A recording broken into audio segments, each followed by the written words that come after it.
নমস্কার বন্ধুরা, আজকে আমি চলে এসেছি গল্পকথা নিয়ে। আমরা সবাই কিন্তু গল্প শুনতে ভালোবাসি, আর ভালোবাসি বাবা মা ঠাকুমার কাছে গল্প শুনতে। কিন্তু আজকাল সময়ের একটু কম হয়ে যাওয়ায় আমরা কেউই কিন্তু সেই গল্পের দুনিয়ায় আর সেরকমভাবে যেতে পারছি না। তাই আমি আজকে আপনাদের জন্য ভীষণ ভীষণ ভৌতিক গল্প এনেছি, যেগুলো শুনলে আপনাদের বিরাট ভালো লাগবে এবং আমি আপনাদের মুখে একটা করে স্মাইল দেখতে চাই। আর আপনারা যদি আমার সঙ্গে থাকেন তাহলে আগামী দিনে আরও গল্প আপনাদের জন্য নিয়ে আসব। বন্ধুরা, এখন আমি আমার গল্পটা শুরু করব। এই গল্পটা একটি ভৌতিক গল্প, আর এটা রিমা গোস্বামীর লেখা ছিন্নমস্তার রহস্য। তো গল্পটা শুরু করি বন্ধুরা।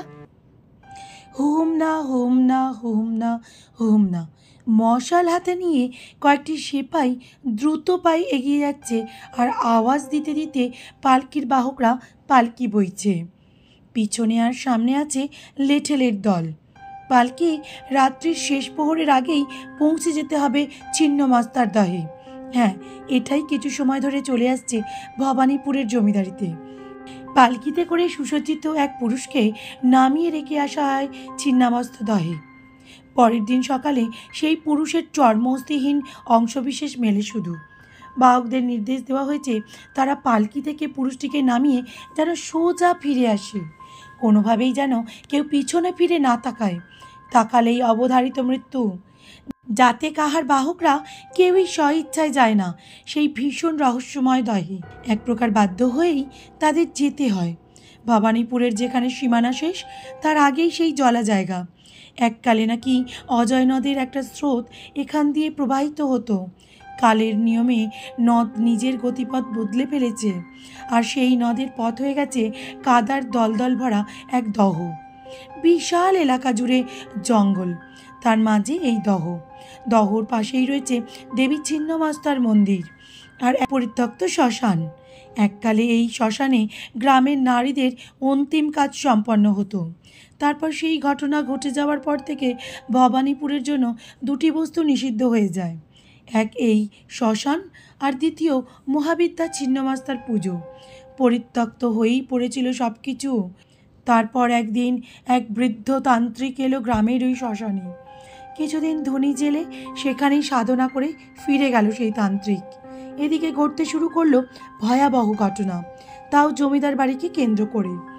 বর্তমান জমিদার রুদ্রভৈরব আদেশ দিলেন গুরুদেবকে ডেকে আনার। উনি আসার পথেই নিখোঁজ হয়ে গেলেন, ওনার কোনো খোঁজ মেলেনি। তারপর একদিন ওই তান্ত্রিক ফিরে এসে বিধান দিলেন প্রত্যেক কৃষ্ণপক্ষের দিন যেন একটি করে পুরুষ পৌঁছে দেওয়া হয় ওই দহে, না হলে গ্রামসহ জমিদারি উজাড় হয়ে যাবে। বা জমিদার মানতে বাধ্য হলেন। ধীরে ধীরে লোক ছড়িয়ে দেওয়া হলো আশেপাশের এলাকায়। পুরুষদের ধরে তাদের অচেতন করে পৌঁছে দেওয়া শুরু হয় ওই দহে। তারপর তাদের সাথে কি হয় সেটা কেউ জানে না। তবে হ্যাঁ, দিনের আলোয় দুরু দুরু বুকে প্রত্যেকবার গিয়ে দেখে আসেন স্বয়ং জমিদারবাবু। দেখেন কোনো এক অতি প্রাকৃতিক শক্তি যেন নিজের সমস্ত কোপ উজাড় করে দিয়েছে ওই পুরুষটির ওপর। শরীরের কিছু হাড়গোড় উদ্ধার হওয়া ছাড়া আর তেমন কিছু পাওয়া যায় না। সব জেনে সব বুঝেও নিজের পরিবার তথা গ্রামকে বাঁচাতে এই নৃশংস সিদ্ধান্ত নিতেই হয় জমিদারবাবু। কিন্তু কেন এই দহে শুরু হলো অতি প্রাকৃতিক তাণ্ডব? কেন দহ হয়ে উঠেছে অভিশপ্ত? কেন দশমে মহাবিদ্যার অন্যতম দেবী ছিন্নমস্তা কুপিত এই গ্রামের প্রতি? কেন জানা নেই কারো।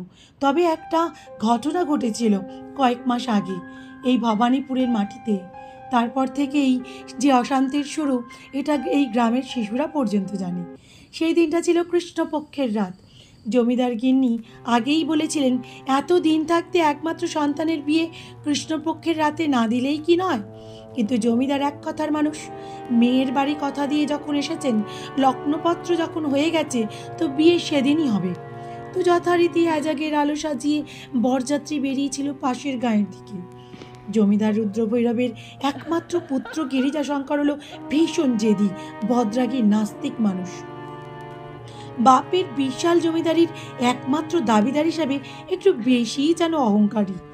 গ্রামের কুলদেবতার মন্দিরে সে প্রণাম না করেই যখন বিয়ে করতে এগিয়ে গেল পালকিতে, তখন তার মা শৈলবালার মনে একটা কু ডেকে উঠেছিল।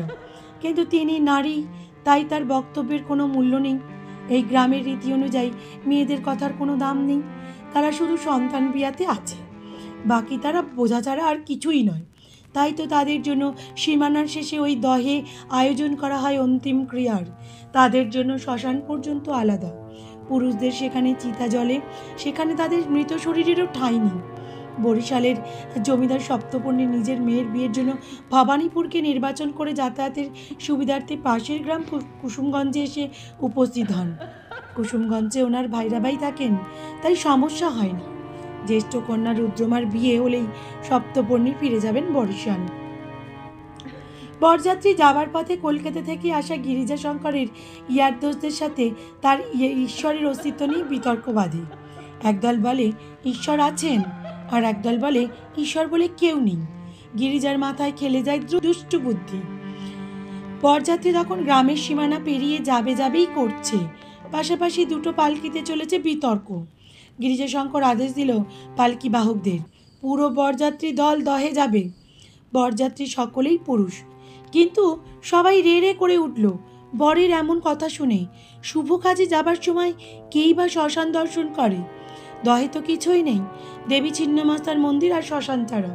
দহে সাধারণত মানুষ আছে গ্রামের স্ত্রীদের দাহ কার্য সম্পন্ন করতে, অথবা শ্রাবণ মাসের অমাবস্যায় দেবীর বাৎসরিক পুজো করতে। এই নিকষ অন্ধকারে কি প্রয়োজন সেখানে যাবার? গিরিজা তখন মদে বুঁদ হয়ে আছে, যে মাথায় চড়ে বসেছে। সে বলল, সব লাটের পাঠশালা, যাবি না মাগ না, চল সবাই দহে।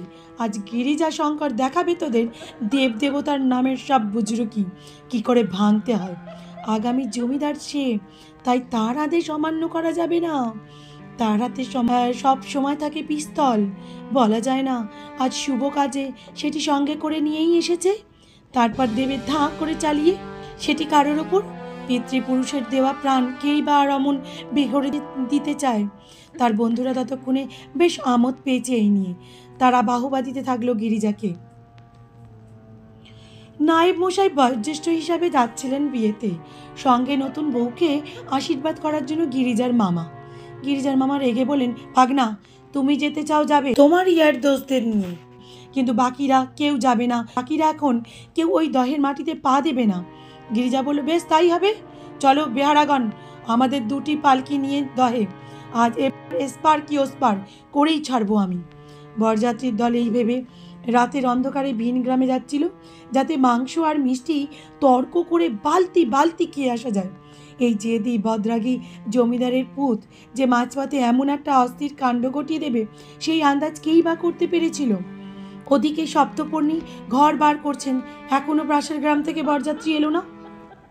মেয়ে রুদ্রমা সেজে তার বড়ই আদরের। বন্ধুরা, এর পরের পর্বটা অবশ্যই আনছি খুব শীঘ্রই। ভালো লাগলে অবশ্যই লাইক কমেন্ট করে দেবেন। পারলে এই গল্পটা অনেক অনেক বন্ধুর কাছে শেয়ার করে দিন, যাতে তারাও এই গল্পটা শুনতে পারে।